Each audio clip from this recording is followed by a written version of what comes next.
Aksai चीन से सटी गलवान घाटी में भारत और चीन की सेनाओं के बीच तनाव कम होता नजर नहीं आ रहा है।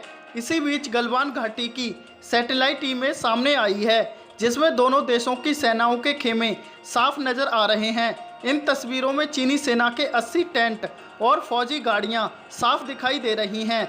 इन सैटेलाइट तस्वीरों में भारतीय सेना के टेंट भी दिखाई दे रहे हैं, लेकिन भारतीय खेमे में चीनी सेना से थोड़े कम टेंट दिखाई पड़ रहे हैं। भारतीय सेना के करीब 60 टेंट इन तस्वीरों में दिखाई दे रहे हैं। ये पहली बार है कि गलवान घाटी की कोई तस्वीर सामने आई है।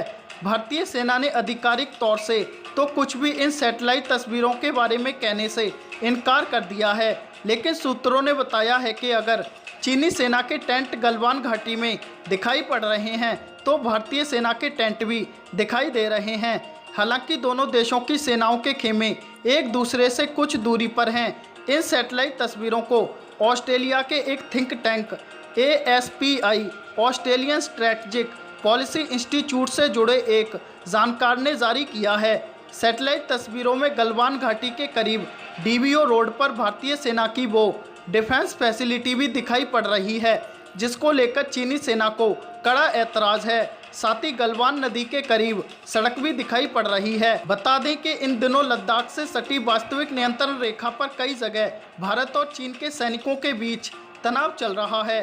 पैंगतसू लेक और उससे सटे फिंगर एरिया में भी दोनों तरफ के बड़ी तादाद में सैनिक यहां मौजूद हैं।